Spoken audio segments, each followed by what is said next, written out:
Principles of graphic design. Balance.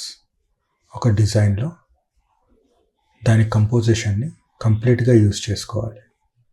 మొత్తం అన్ని elements ఒకటే సైడ్ పెట్టినట్లయితే అది పర్ఫెక్ట్గా బ్యాలెన్స్ అయినట్టు ఉండదు. బ్యాలెన్స్ లోపల 3 రకాలు ఉంటాయి.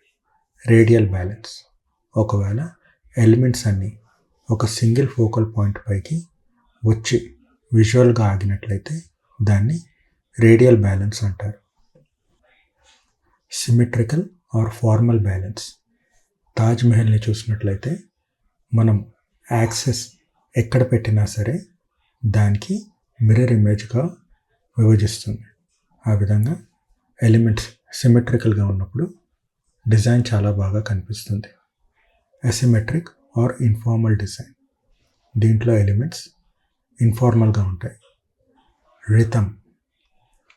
ఒకటే ఎలిమెంట్ని రిపీటెడ్గా యూజ్ చేసినట్లయితే ఆ డిజైన్ మనకి కొంచెం బాగా కనిపిస్తుంది. ఫర్ ఎగ్జాంపుల్, ఒక ట్రయాంగిల్ని దాన్ని రొటేట్ చేస్తూ లేదా దాని షేప్ని చేంజ్ చేస్తూ యూజ్ చేసినట్లయితే డిజైన్లో రిథమ్ బాగుంటుంది. ప్రపోర్షన్. ఒక షేప్ని ఒక రేషియో లోపల దాన్ని తగ్గించుకుంటూ వచ్చినప్పుడు దాని యొక్క విజువల్ చాలా బాగా కనిపిస్తుంది. హార్మోనీ.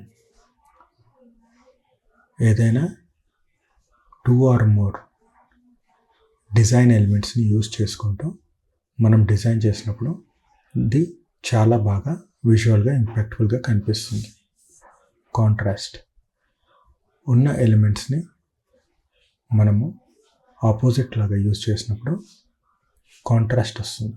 ఒక సర్కిల్ని కానీ లేదంటే స్క్వేర్స్ని కానీ. Centre of interest. Rule of థ్రెడ్స్లో చూసినప్పుడు మనము ఏదైనా కానీ ఒక పాయింట్ లోపల ఆబ్జెక్ట్ పెట్టినట్లయితే వ్యూయర్ యొక్క అటెన్షన్ మొత్తం అంతా అదే పాయింట్ మీదకి వెళ్తుంది.